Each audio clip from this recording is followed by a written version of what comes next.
Hey Google, restart video. Hey everyone, Scott Innes, voice actor, Hollywood actor, movie star.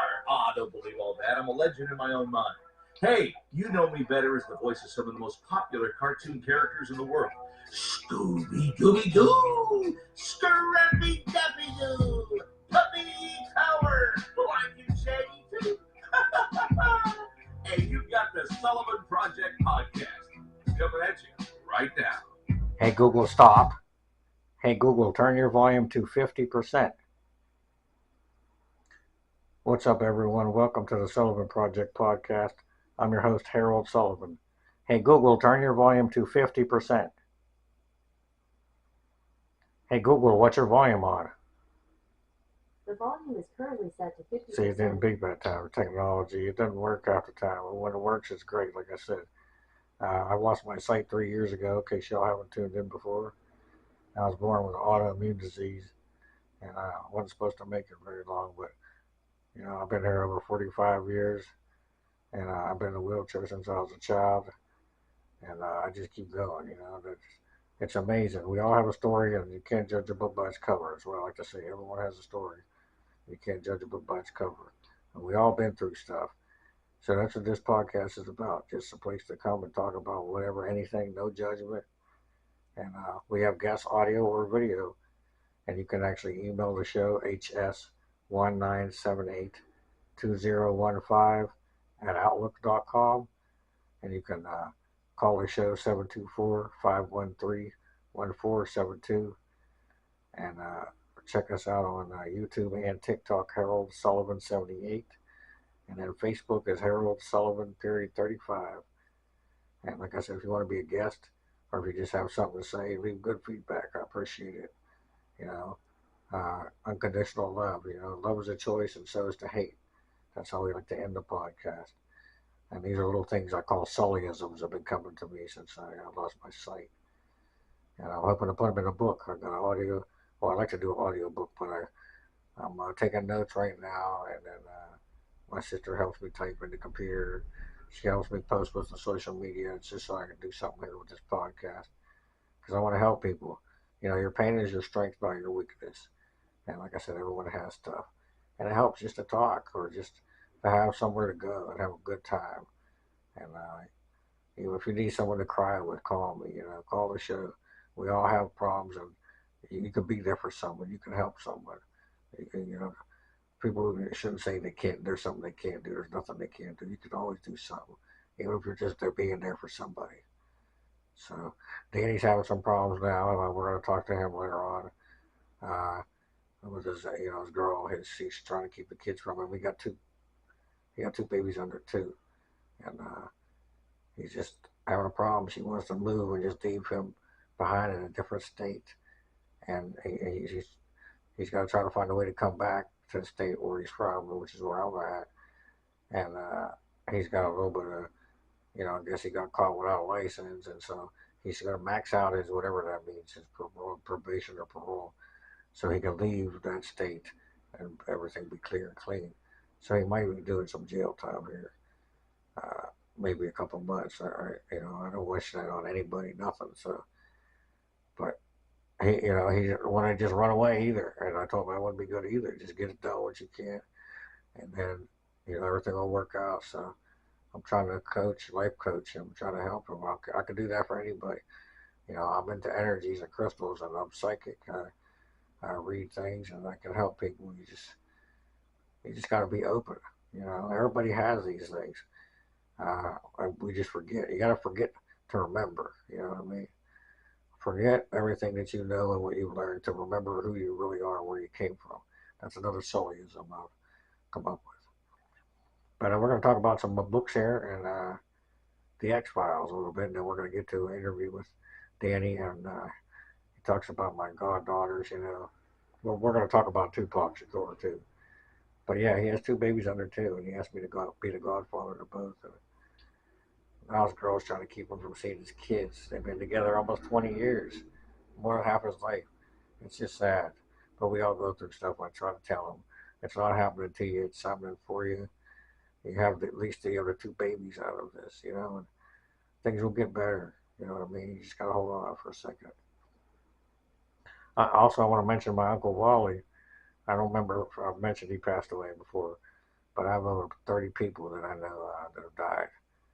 So in my life, and that's just a number to keep weird that people don't easily keep track of, but it became a number to me in my mind after so many, and it's this is all part of my testimony. That's what we have to tell our story. That's what we're here to do. You know, is let other people help them if you can help their way a little easier. You know, by saying something. You never know where the message will come from. So keep your stuff open.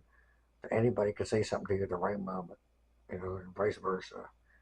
So, but my uncle Wally's died with most of my other, pretty much everybody in my family, except for my two sisters, my brother-in-law, and I lost a nephew already too. So uh, I have a few nephews and one niece. So everybody else is gone. But and then a couple books now. I just got done with the Ultimate Guide to the Rider Waite Tarot. It's available in audio and text print. I got it on Google Play, on Google Books. So and it's pretty good. It's about 6 or 7 hours long. And most of the books about cards and stuff like that, crystals, are not very long. The audio books, but this one actually tells you like tons and tons about each card, all the little symbols. There's words that are hidden in there. Sometimes there might be two different color shoes on somebody. There's so many meanings to each thing, little details in these cards. And like I said, I'm blind, I can't see them, but I can pull out the card and I can tell you what they mean. You know, if you tell me what what the name of the card is and what's on it.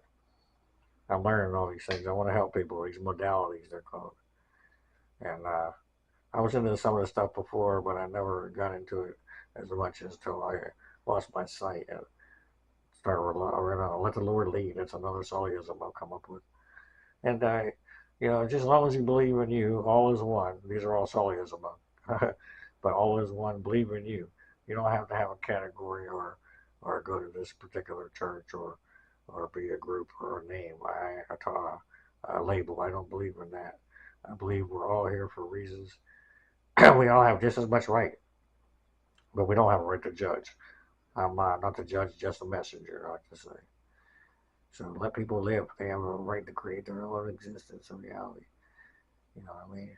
You do yours, but you have no right to interfere and keep people from living and doing theirs. Just like they don't have a right to tell you, you do what you got to do. Use your own instincts and intuition. That's what you were given. Those are part of your gifts. So that's a good book, audio book. And then I got two more here, Dennis Rodman books. I actually talked about the Bulls dynasty in a couple of podcasts recently. So check that out. Uh, Chicago Bulls. So Rodman's book, Bad as I Want to Be, it's pretty short. It's pretty nasty. Most of it's about sex. The beginning talks about how he wanted to kill himself. Uh, so he been through a lot of it was about sex and him and Madonna and you know saying he was misunderstood. And then another book his ex-wife actually wrote called Worse Than He Says He Is. And hers is a lot longer, has more of a structure. Like his doesn't have chapters or anything. He just talks about a bunch of stuff. And hers talks about how he was nasty and he gave her all these diseases. And she made him get like 4 or 5 abortions. He killed a couple of children that she was married, that she was pregnant with, and by hitting her and beating her, slamming her head up things. Oh my God! And he got the worm, the nickname the worm, because when he was young, he used to play pinball, I guess, and he wiggled the way he moved, and they called him.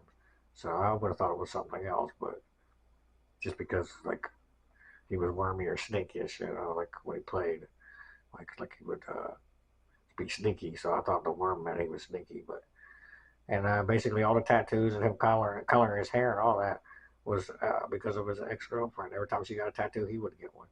His ex wife, but he does have a beautiful daughter. I think her name is Alexis Rodman or something like that. She's probably in her 30s now or 40s. So God bless that. But you know, you never know whose side to believe or what. But there are two different books. I think her name was Annie Rodman, the wife, the ex-wife. She was with him on and off for so many years, and just kept going back. And there's a lot of raunchy, dirty stuff in that book too. So but I recommend those. And then I was checking out, or I wanted to talk about some more visions that I had.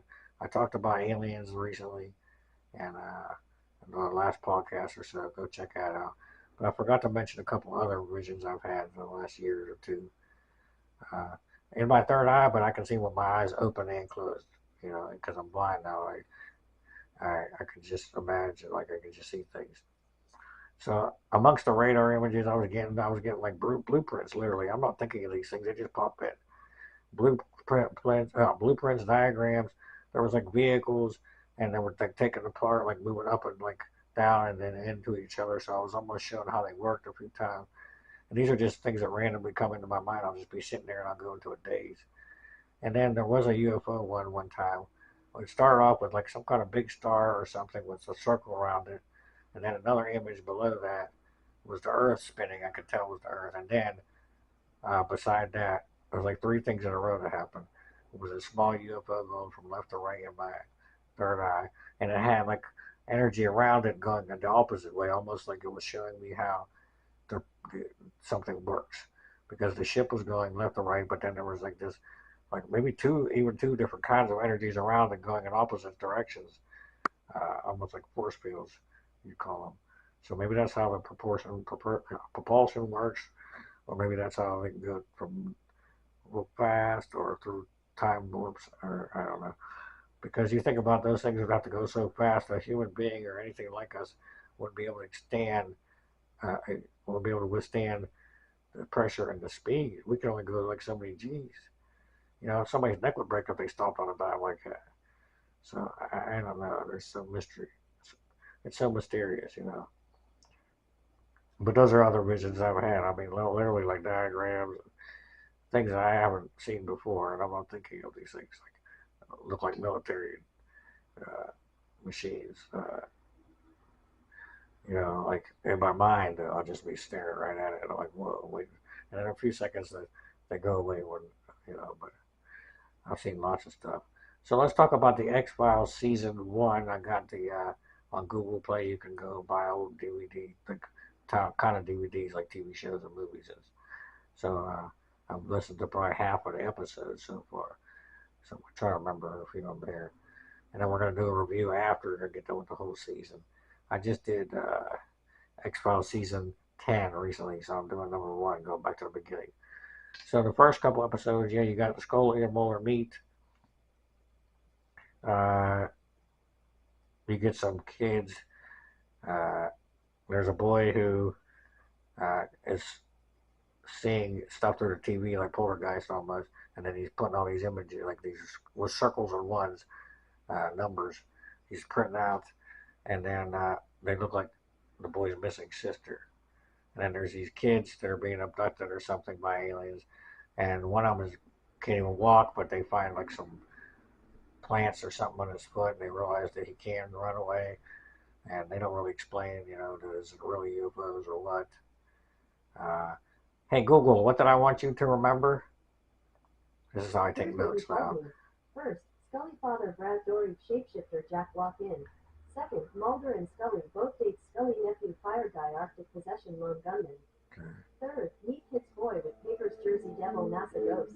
Okay, the Jersey Devils in the first couple episodes, their own version of that, and then they have a NASA missions that keep getting people dying, or you know they're trying to explain what happened, and there's some kind of space ghost that affects this one guy. It's just weird, and you don't know if it's just drama because he's been up there before, an astronaut, but you know.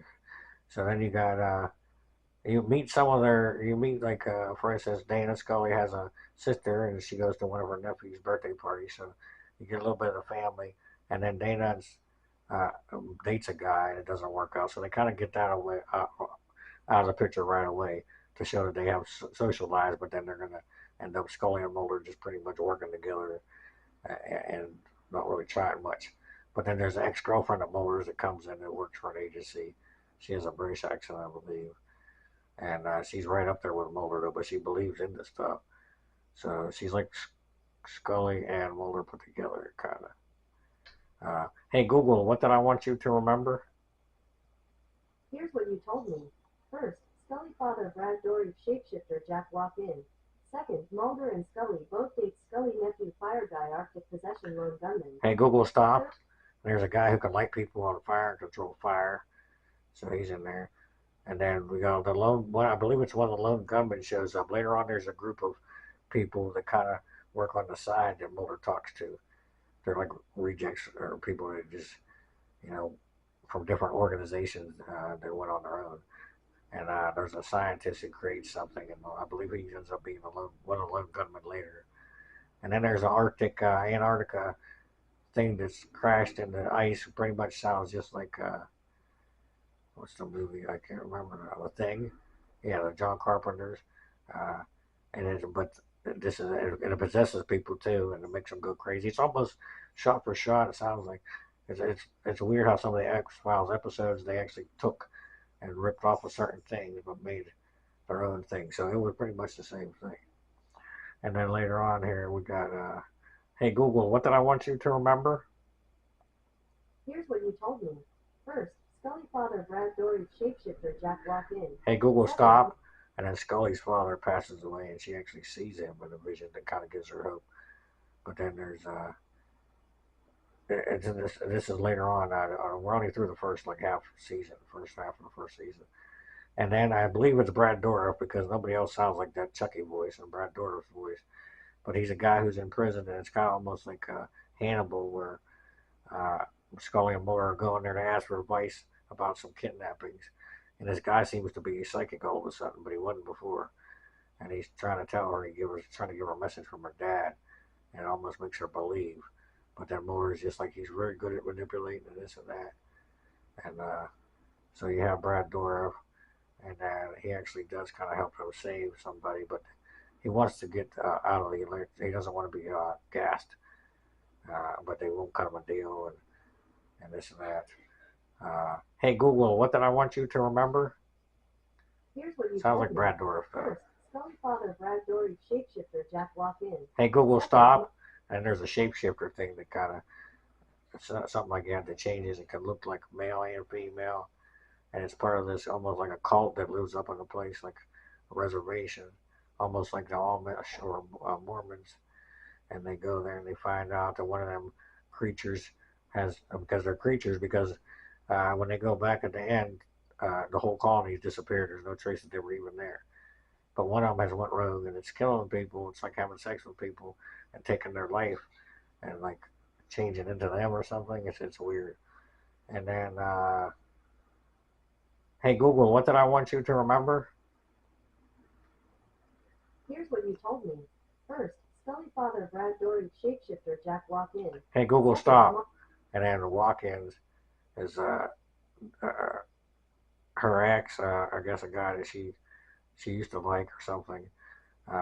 He was a cop or something. He gets killed or gets shot, and at the same time somebody else gets injured, and somehow they end up switching souls. So the murderer is in this guy's body, and there's her friend, and it's like almost like that movie, The Fallen, with John Goodman, Denzel Washington, where every time he touches somebody, though, he changes bodies, but it's a little bit different in this episode. So somehow when the two souls die and they come back to the bodies, are in different bodies. So it's a little bit different of like an X-Files. Notification from Outlook. Oh yeah. New Audible for a limited time. I keep Get getting 3 months I for quit- I quit being a Audible plan member. Savings for listening. and now they just keep sending me all these discounts. You know 1 what I to mean? 2 window. Oh, give you so many months for $1 a month, or so many months for $3. And you know what? I don't want to do that. I'll just get the books one at a time. I'll just buy them separate. But some books they won't even let you do that unless you're a member. I don't like that. Google, you can just go on. You don't have to be a member, and you can order books and get discounts. And there's tons of free ones. Audible, you can't get the free ones unless you pay. See, they get you. But yeah, I'm working on music too and on essential oils. And I got swag for the show, hats. If anybody wants hats, pens, I got some bumper stickers I had made. All free. I just ask for the shipping. You know, unless you're in the area, you can pick it up. The same with essential oils. I'm making those for free. I got like 10 or 12 different varieties, all different. I even got one called Supernatural. You know, and some are named after people that I know that passed away. So I'm trying to keep their stuff going.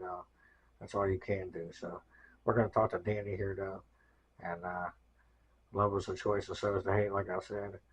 And we'll be back soon.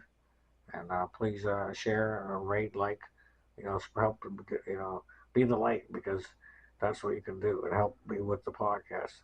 I appreciate it. Even if you just hit the share button or copy and paste that link. You know, one man can make a difference. One man is every man.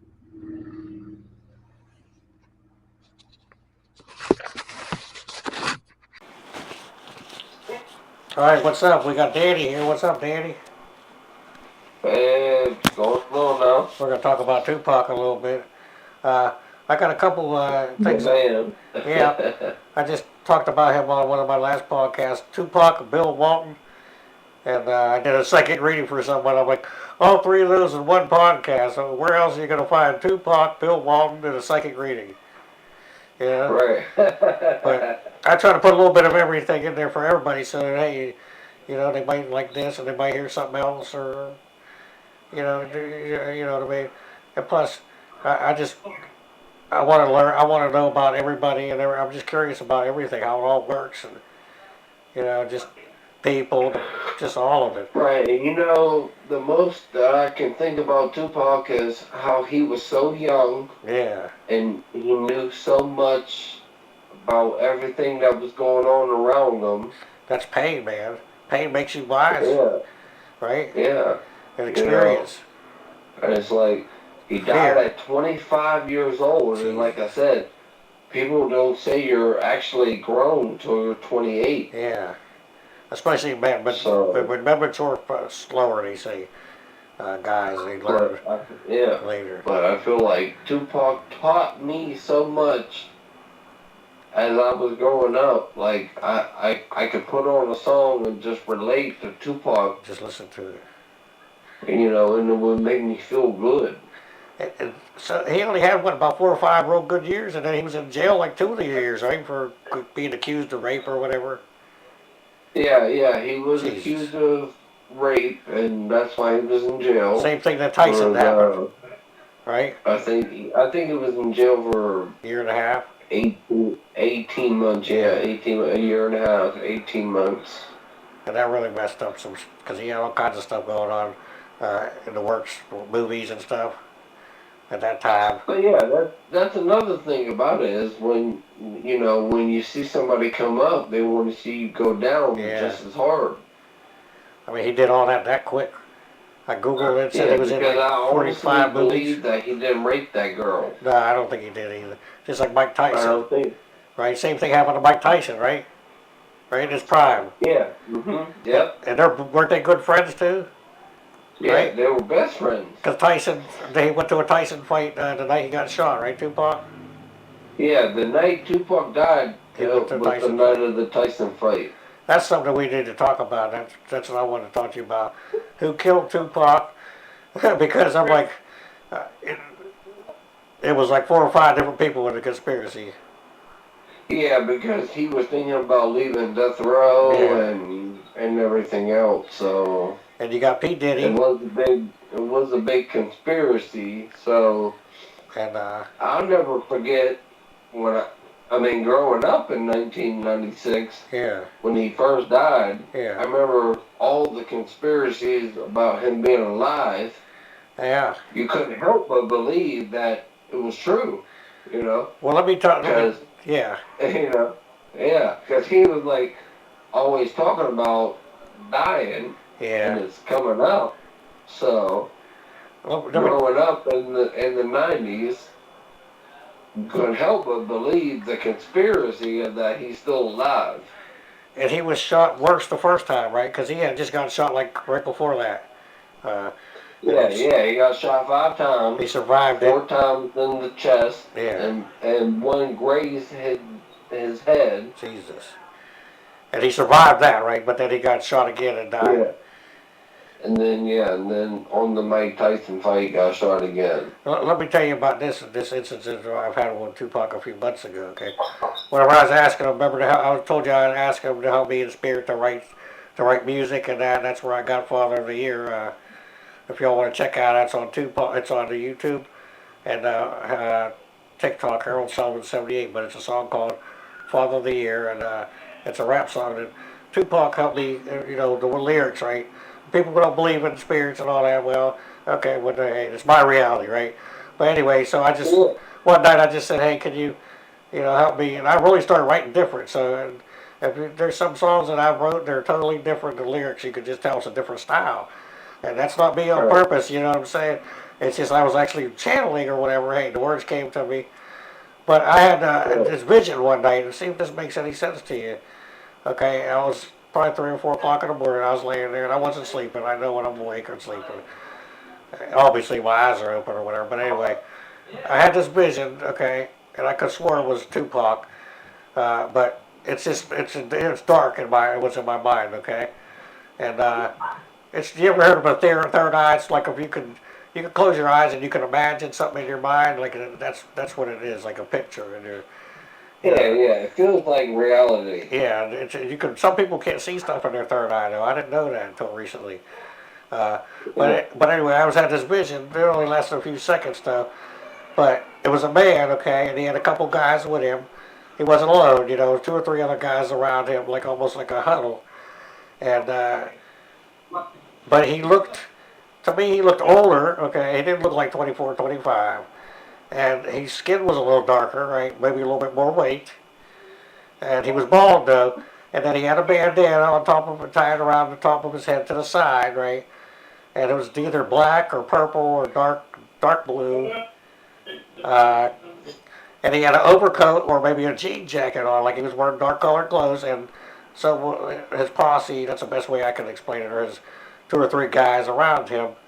But they didn't speak or anything. I just kind of snapped out of it. But for a second, I just had that vision. And hey, maybe it was my mind making up. And then I'm thinking, well, maybe Tupac wasn't, or maybe he's still alive. You know what I'm saying? I don't know. Yeah. Hey, it was weird though. I'm telling you. I mean, the theory is about he knew he was gonna die. So this was about a year ago or so. So this was within the last year or two, but I'm just saying maybe if he's still alive somehow I picked up on where he was, or maybe he's not, and that's the way he came through. I could see him, he was older, that's all, because they look, people with spirits and that, they can look, I've had my mom come through and she looked younger than when she wasn't sick anymore, and so it's weird how people die, they can look different on the other side, But does that make sense to you? The way, like, did he wear a bandana? Like, what color was that? The right color? Oh yeah. Like, because I don't remember. I don't remember seeing him before I lost my sight. So, but was it like a black or dark bandana around his head on the side, like tied in a knot? Oh yeah, he always wore bandanas. Okay, and then did like an overcoat or like a dark, like jean or black, almost like a. Not camo, but like a layers of clothes, yeah. It was just weird that I would think that, you know what I'm saying? And a couple guys, big guys with him, but... I know that the night that he died, his girlfriend at the time told him to wear his bulletproof vest. Yeah. But he said it was too hot. There were so many things that happened that night, yeah. Whose car was he in?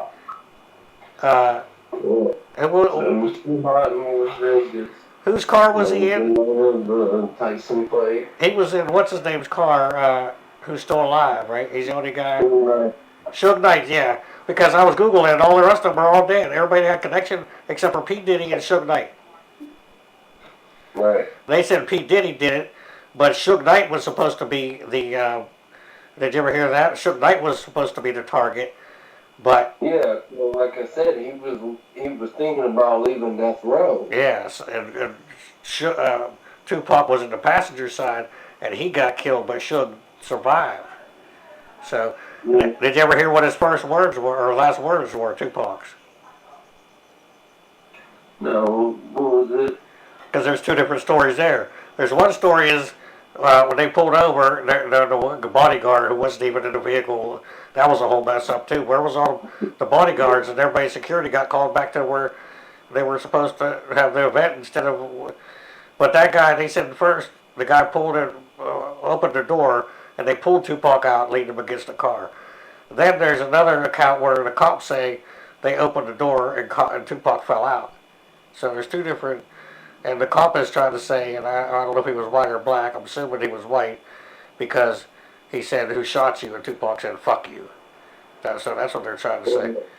And another instance is he would just... Sometimes they getting shot, and somebody asking you, who shot you? And he said to the white cop, "Fuck you," right? Now his buddy, the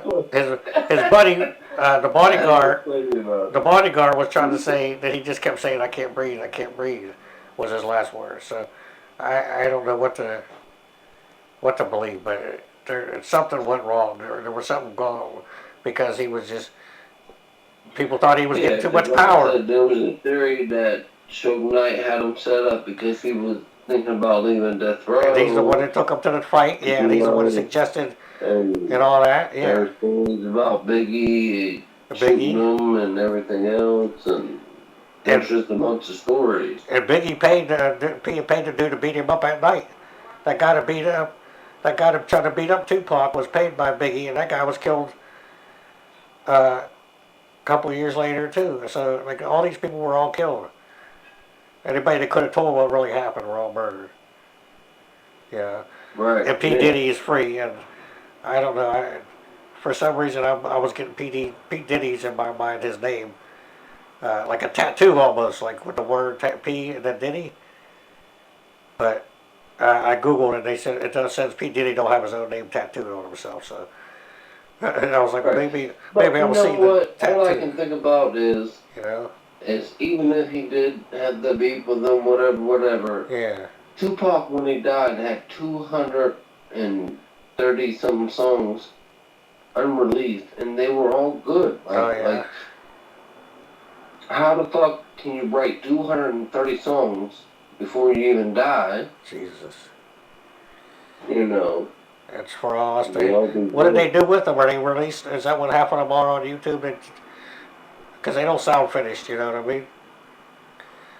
No, they don't. They sound like they took it and put it in with a background, and it's unprofessional. So I like his lyrics no matter what, but they don't sound like they're done. You know, the songs.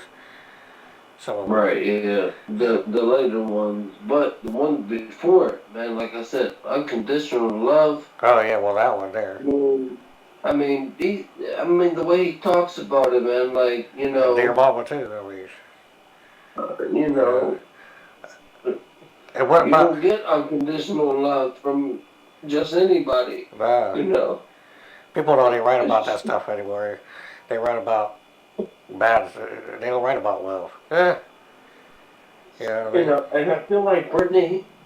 I feel like she does care about me, but I feel like she cares about money more than me. That's. And like I said, you can always get more money. You can always get more money. You can't never get more time. They can't get your time back. And love can't get your time back. And love don't cost. You know? Love don't cost anything. There's no money involved with love. Exactly. That's what I mean. I don't understand. Joe, I promise you, I don't understand. Hey, we'll be all right, man. We got this life, man. We got a plan. We got a plan. You know what I mean? Remember I told you when I was in that hospital? Yeah, because I promise you, no matter what she does to me, I still try to look forward to positive things. Yeah. No matter what. Because that's one person. I feel like she can't bring me down as much as she tries to. That's one person. She can't bring me down. That's one person. She's trying to take my kids away. She's trying to take my life away, basically. Like I don't have no place to stay or anything. We ain't going to let all that happen to her. You know? But... You know it's never too late to get your own shit back. No, it ain't. Hey, you know how many times I've been like I lost my sight 3 years ago, man. Jesus. And I thought I was having it tough then. You know what I mean? I was like, no, there ain't nothing compared to losing your sight in 3 years. And I just when you think it, you know what I mean? Yeah, that was an interesting fact you were telling me about. Since I've been able to see the cars for 3 years, I didn't know that the police cars are all black and white now, and you can't tell the difference. Yeah, for people, I lost my sight 3 years ago. In case people didn't know, and back then, yeah, cops' cars were either white or black, And every time we saw a white car, we thought it was a cop car in Ambridge, you know, because they would just pull up and bother you on the corner. Yeah. If you just stay a couple people just together on the corner, they come up and think you're doing something. I had them do that to me one time. Me and a couple people were smoking a blunt at like 10 o'clock at night, right? Just sitting on some car. It was like an abandoned car, and they were sitting on it. And I kid you not, the cops rode by real slow. Everybody took off running. I almost flipped out. I took off too, and I didn't know what I was taking off for. But I took off down the wheelchair. I just did it because of reaction, you know what I mean? And here they weren't even coming that way. They were just going by up Main Street, you know, but everybody got all crazy and took off and threw the damn blunt or whatever. I said, you son of a... I didn't even get by. I got like 1 or 2 puffs by the time it came back to me. Shit. Right. But everybody's scared. But now, see, you brought that point up to me that in other countries, the cars are different colors, so you know to go get help. And I didn't know that. You know what I mean? I didn't know that. In every other country besides the United States, they're in highlighted colors. Yeah. So it's like yellow and red. Bright yellow, like bright a bus. yellow, or you know, bright anything. Yeah, to get help. And here they don't want you to. They want you to be afraid. They want to fucking see you fail. I just seen a cop car drive past my house. Yeah. It was in all black. Yeah. It did say the police on the side, but but there's no lights on it. You know, if I fucking was standing there in distress, I wanted to know to wave them down. Oh yeah, tell me about that? What was it? He was listening to Tupac in the parking lot, right? A couple of weeks ago or something, last week. Yeah. And the cops almost pulled you over because you had or they almost arrested you because you had Tupac blaring on the radio. No. They did arrest me. Oh, they did? They didn't arrest me. They took me to the hospital to sleep the drinking off. Yeah. But Tupac, he was blasted. You were just chilling with some Tupac in the parking lot. Hey. You know what I mean? They only took me because, I was blasting Tupac in the parking lot in Walmart, and it's only because Brittany kicked me out. Oh, man, that's not... I didn't know where to go. Hey, Jesus. Hey, but you got Tupac to help keep you protected for a little while, you know? And then I'm even lucky that, I swear I'm even lucky that the cop didn't arrest me for drinking that day. He literally took me to sleep it off at the hospital. Yeah, you've got a little people helping you out here and there, you know what I mean? So, I call them angels, you know, they just show up. Thank God, you know, because that shows you're still doing something right, and you'll get there, you'll get to what you got to do. Sometimes you got to let them help you, though, you know, like that guy helped you out. So that was a good thing, you know what I mean? Right, and then a couple of days later, I went back to that Walmart because the same cop stays at the Walmart all day out here in Detroit. Just to watch? They protect the people who steal, because people steal from there all day. I did that when I got to do it. Did I tell you that story? No. I got caught stealing at Walmart when I was like 16. Oh, shit. Yeah. Remember Bollinger used to steal baseball cards and stuff out of there. Did you know that? Oh, yeah. Dan Bollinger. Yeah, then one day I did that. Shoved a couple packs in my pants.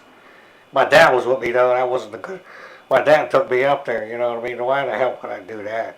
So, when my dad took me out, and they wouldn't leave the store, they called Mr. Sullivan and back to the back room, and he didn't say nothing, though. He didn't have to, you know what I mean? Like, what's he going to say? And I have money. It's one of them things that you take and you get a thrill out of it, but then you get scared shitless, and you're like, wow, what the hell was I doing there?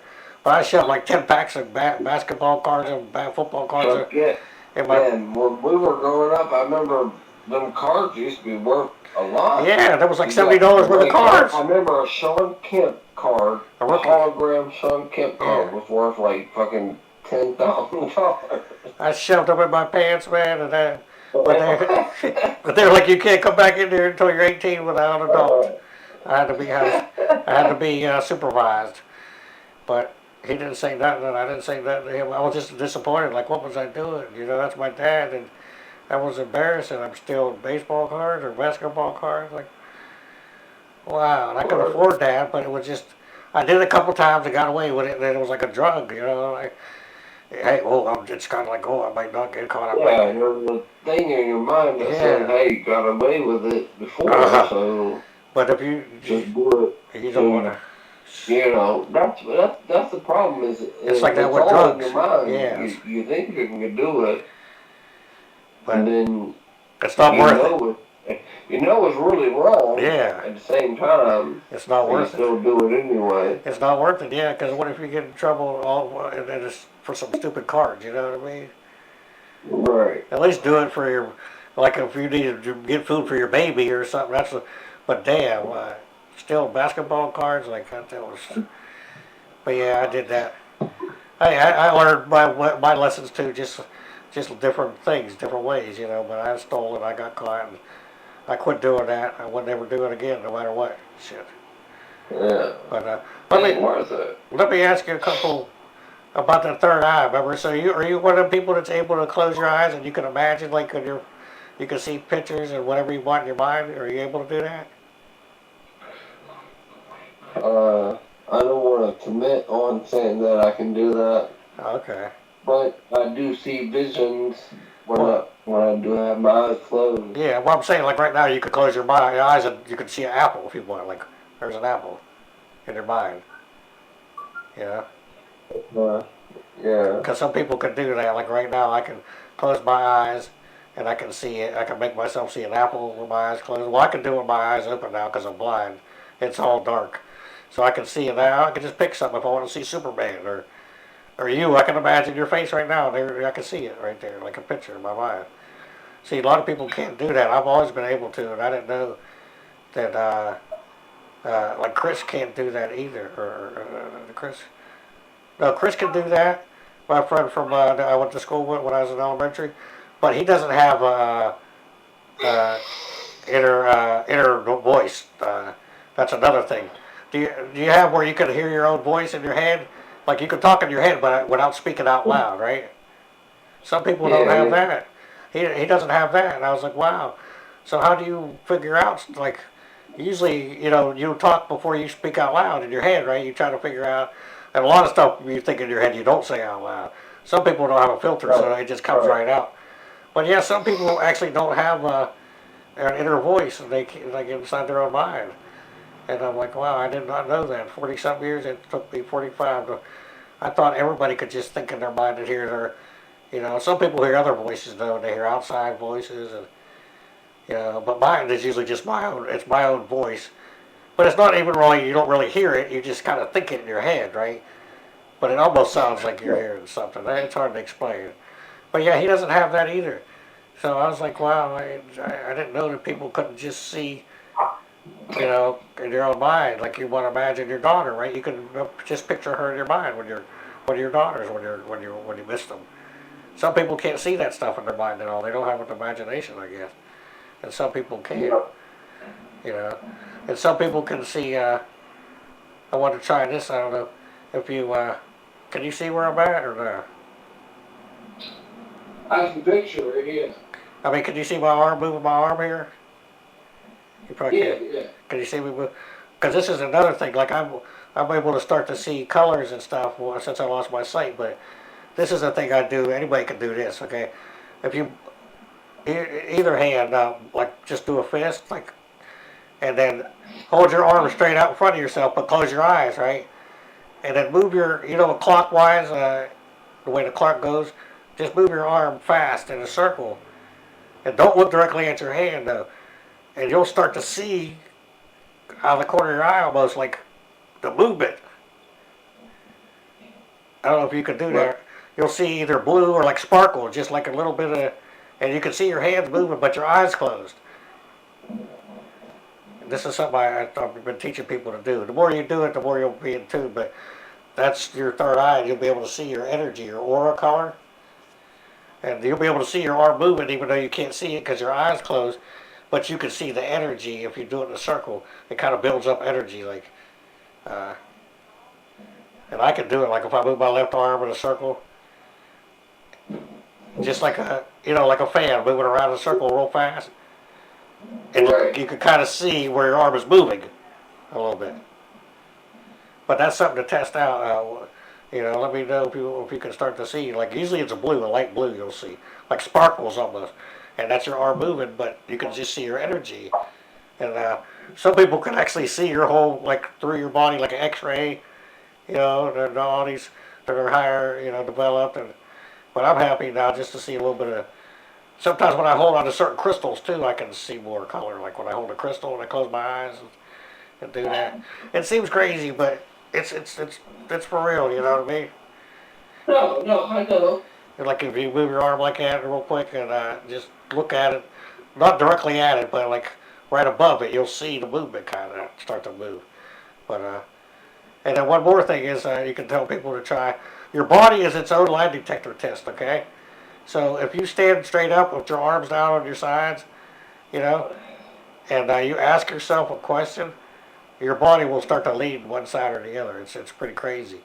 And so you can actually say yes or no. Like you can ask, hey, is my real name Dan, whatever, and you can figure out which way is yes or no, and your body will tell you, and then you know to go left or right is yes or no, and it works with some people, and your body will actually tell you. Then you can ask it questions, and if you're sick or something, you can be like, hey, your body will tell you what's wrong with it by saying, hey, is this wrong with my body, yes or no, or is my knee like is the problem?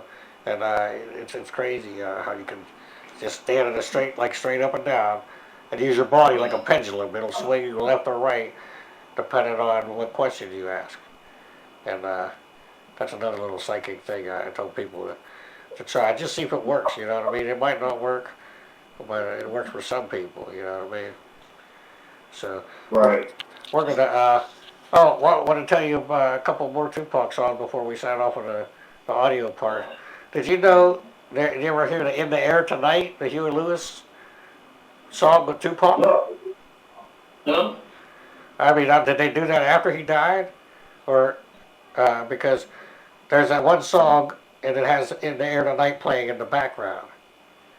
And I was like, they were all, Huey Lewis and is Tyson's favorite, right? That song is this, because he always sings that song, Tyson. So they must have all liked Tyson, Tupac, and she must have been Huey Lewis fans. Or not Huey Lewis, Phil Collins fans. Phil Collins and Genesis.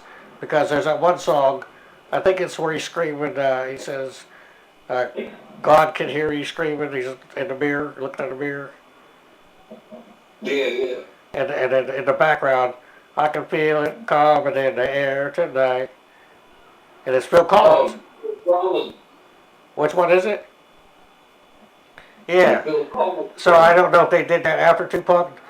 They just added that in there afterwards as a remix, or because I don't think they did that whenever he was alive. But I heard that the other day and I couldn't believe it. I'm like, wait a minute, Phil Collins and Tupac together? The hell?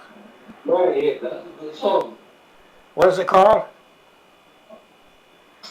I think. In the Air Tonight. Yeah, it's just In the Air Tonight by Tupac, but it has Phil Collins in it. But I think it's where he's singing about where he's in the car driving fast and then screaming, right? God can hear him, right? I think. Yeah. And then they got the Phil Collins in the chorus. But I'm like, wow, all those connected together. You would never thought that Phil Collins would be in a Tupac song. But we're going to sign off. I'm going to sign off on the podcast here, and then we're going to talk a little bit longer. But we'd like to say love's a choice, right? So is the hate. Yeah.